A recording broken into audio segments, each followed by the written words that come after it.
मैं महीने में 50,000 रुपये कमाता था, आज के डेट में मैं 15,000 रुपये भी महीना नहीं कमा रहा हूँ। वो पैसा जब तक नहीं देंगे मजदूर को तो कैसे काम करेंगे। हल जोतना होता है, उसको मिट्टी को करना पड़ता है, सारा लेके आना पड़ता है, बीज का को इकट्ठा करना पड़ता है। दलित दस्तक फिर से आ गया है लेकर अपना बहुजन कैलेंडर, 2023 का बहुजन कैलेंडर।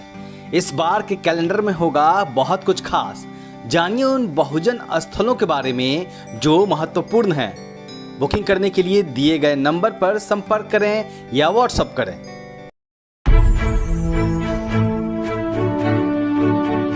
जब किसानों को ज़रूरत होती है उनके खेत में काम करने के लिए, तब किसान अपनी मांगों को लेकर वो धरने पे होते हैं। और दिल्ली जो भारत की राजधानी है, दिल्ली में लोग आते हैं, जंतर मंतर पे प्रोटेस्ट करते हैं। आखिर ऐसा क्यों होता है कि किसानों को अपनी मांगों को लेकर आंदोलन करने की ज़रूरत पड़ती है। भारत के हर कोने से यहाँ पे लोग मौजूद हैं। यहाँ पे कईयों हजार की संख्या में लोग मौजूद हैं। यहाँ तक कि कर्नाटक, इतनी दूर से लोग हजारों की संख्या में, उत्तराखंड से हजारों की संख्या में, हर जगह से लोग आए हैं और अपनी अपनी मांगों को लेकर, जो उनकी मुख्य मांगे हैं, किसानों को डीएपी की ज़रूरत पड़ती है, खाद बीज की ज़रूरत पड़ती है और जो भी चीज़ें हैं उसको लेकर के यहाँ पे लोग धरना दे रहे हैं। मेरा नाम मोहम्मद नौशाद अहमद गुलाब हुआ मैम। मैं किसान का उपाध्यक्ष हूँ बिहार प्रदेश का और मीडिया प्रभारी हूँ मैं बिहार प्रदेश के अंदर। तो मैं आपके माध्यम से ये बताना चाह रहा हूँ, हमारी जो हमारी यहाँ पे रैली है आज, जन आक्रोश रैली मोदी जी के सरकार के खिलाफ, निकम्मी सरकार के खिलाफ, ये हमें इसलिए आना पड़ा। मैम आपने अभी क्वेश्चन किया, इसलिए आना पड़ा कि ये किसान जो है बेचारे ठगा हुआ महसूस कर रहे हैं। जब से ये सरकार आई है 8 साल हो गए। आपने देखा होगा बॉर्डर पे बेचारे कैसे पड़े हुए थे, कितने मारे गए उसके अंदर, दिल्ली के अंदर कितने मारे गए इसके अंदर, ट्रैक्टर चढ़ा दिया गया। गृह मंत्री थे अजय मिश्रा जी, उनके बेटे ने किसान को रौंद दिया यूपी के अंदर, आपने देखा होगा सरकार मैम। और अब उनका ट्रायल हो रहा था, बड़ी मुश्किल से ख़त्म करना चाह रहे थे केस को, लेकिन अब अच्छे जज थे जो उन्होंने डिसीजन लेकर के अब उन्होंने ट्रायल किया है। तो मैं ये मैम आपके माध्यम से बताना चाह रहा हूँ, जो हमारी हज़ारों की संख्या में यहाँ पे हमारी रैली आई है, ये अपनी आवाज़ इस सरकार के खिलाफ, मैं मेमोरेंडम राष्ट्रपति जी को मेमोरेंडम जाएगा, जिससे कि जो राष्ट्रपति हमारी हैं वो इस पे कुछ अच्छा सोच सके और इस सरकार को कुछ अपनी नीति के थ्रू बता सकें। जो हमारे सुखबीर सिंह खैरा जी हैं राष्ट्रीय अध्यक्ष, जिनको सोनिया गांधी, राहुल गांधी जी ने बनाया है और उनके नेतृत्व में ये प्रोग्राम चल रहा है। और मैं आपको आपके माध्यम से बताना चाह रहा हूँ कि ये जो सरकार है, इनकी जो है उल्टी गिनती चालू हो गई है मैम।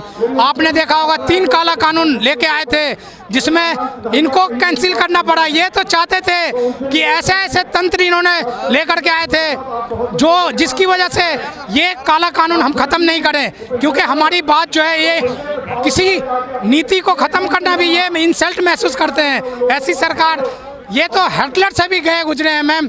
हिटलर भी कई नीति लेके आते थे तो उस नीति पे सही ढंग से काम करते थे।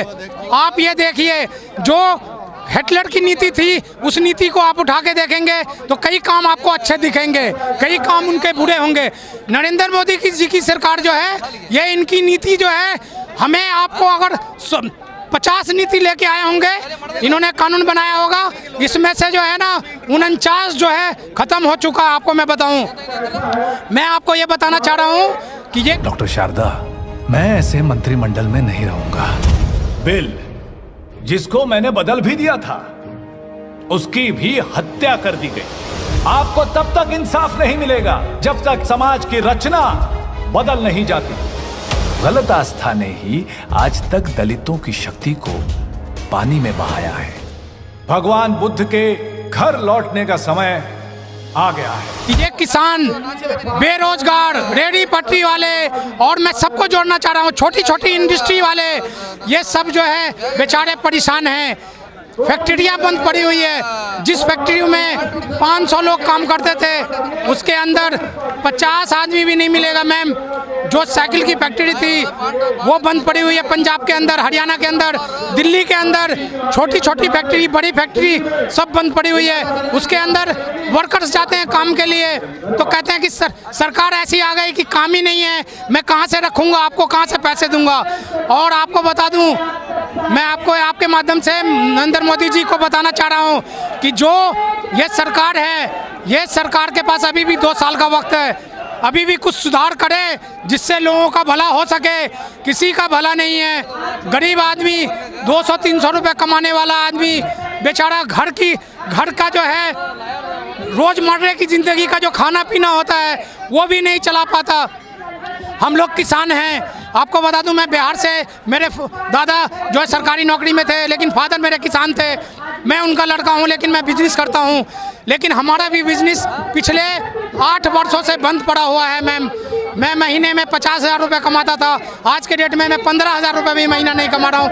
मेरी छोटा सा मेरा स्मॉल फैक्ट्री था वो भी मेरा बंद पड़ा हुआ है, बंद कर दिया हमने। मैं आपको बताऊँ, ऐसे जो हमारे किसान हैं, जो किसान के अंदर खेती करने में जो सामान का मुहैया कराना होता है, जिसके अंदर जो खाद की ज़रूरत होती है, मजदूर की ज़रूरत होती है, हर किसान खुद से नहीं खेती कर पाता है मैम। वो क्या होता है कि वो जो है मजदूर को रखते हैं। वो पैसा जब तक नहीं देंगे मजदूर को तो कैसे काम करेंगे। हल जोतना होता है, उसको मिट्टी को करना पड़ता है, सारा लेके आना पड़ता है, बीज को इकट्ठा करना पड़ता है। सब चीज़ में पैसा चाहिए। पैसा किसान के पास अगर एक फसल हुआ, दूसरे फसल में बाढ़ आ जाता है, कोई कीटाणु ऐसा पैदा हो जाता है, कीटाणु जिससे फसल को खा जाते हैं। और जो किसान जो है हमेशा ठगा हुआ महसूस कर रहे हैं। ये सरकार की नीति जो है, ये नीति रोज कहते हैं, आश्वासन देते हैं पार्लियामेंट में कि हम सही नीति लेके आएंगे, लेकिन ये इनका जुमला ही होता है, सिर्फ इम्प्लीमेंट नहीं कर पा रहे हैं मैम। ये इम्प्लीमेंट करें ना तो लोगों का भला हो सके। जब तक इम्प्लीमेंट नहीं करेंगे हम लोगों की आवाज़ ऐसी चलती रहेगी। राहुल गांधी जी किसान के लिए बुंदेलखंड के अंदर, यूपी के अंदर उन्होंने आवाज़ उठाया था, आपको पता होगा मैम, 2014 के बाद 15, 16, 17 में। तो ये कहते थे कि आ करके हमें यहाँ पे, ये राहुल गांधी जी अलग बात कर रहे हैं, राहुल गांधी जी हमेशा किसान की बात करते हैं। गरीब मजदूर, बेरोजगार, स्मॉल फैक्ट्री वाले, उनकी बात करते हैं। नरेंद्र मोदी जी 4-5 बड़े अमीर आदमी को अमीर बना दिया, पूरे भारत को खोखला बना दिया। कुछ नहीं है भारत के अंदर। जो रिजर्व बैंक के अंदर पैसा है मैम, यहीं से नज़दीक है रिजर्व बैंक, उसके अंदर कई करोड़ रुपए रखा हुआ था। जो आपदा आ जाए, इमरजेंसी में हमारी कंट्री में कोई आपदा आ जाए, कोई मुसीबत आ जाए, कोई परेशानी आ जाए, जिस परेशानी को फेस करने के लिए उस पैसे को हम इस्तेमाल करें।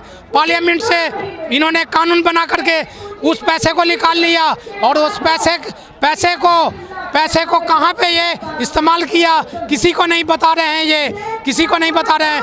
आप ये बताइए मैम, चुनाव के लिए प्रधानमंत्री का ये काम नहीं होता है कि रात दिन चुनाव की बात करें। आप जब जीत के आ गए, एक बार प्रधानमंत्री, दूसरी बार बन गए, आपका काम ये होता है कि हिंदुस्तानियों का भला कैसे हो, उसको जो है संशोधन कैसे पहुंचाया जाए, ये काम होता है प्रधानमंत्री का। वो प्रधान होता है, प्रधान मुखिया होता है, देश का प्रधान हुआ वो। और उनका काम ये नहीं होना चाहिए रात दिन चुनाव कैसे जीतेंगे, रात दिन हमारी पार्टी, उनके चेहरे पे दिल्ली में चुनाव हुआ है, मैं देखा हूँ दिल्ली के अंदर। मैं अब यहाँ कांग्रेस पार्टी के कैंपेनिंग के लिए मैं लगा हुआ था, बल्ली मरान, चांदनी चौक, अशोक विहार, वजीरपुर, लक्ष्मी नगर, इसमें मैं लगा हुआ था पार्टी की तरफ से। तो मैंने ये देखा कि हर छोटी छोटी गाड़ियों पे सिर्फ प्रधानमंत्री का फोटो था, बड़ा बड़ा बैनर बना करके, कैंडिडेट का भी फोटो नहीं था। और ये फोटो लगा करके वोट मांगे, लेकिन ये भी नाकाम हो गया इनका। कहीं ना कहीं इनकी नाराज़गी जो है सरकार से है, केंद्र सरकार से, मोदी जी से है। और सबकी अपनी अपनी मांगे हैं, जो मांगों को लेकर के यहाँ पे आए हैं। और इन लोगों में काफ़ी आक्रोश भी है क्योंकि इनकी मांगे नहीं पूरी की जा रही है। धन्यवाद।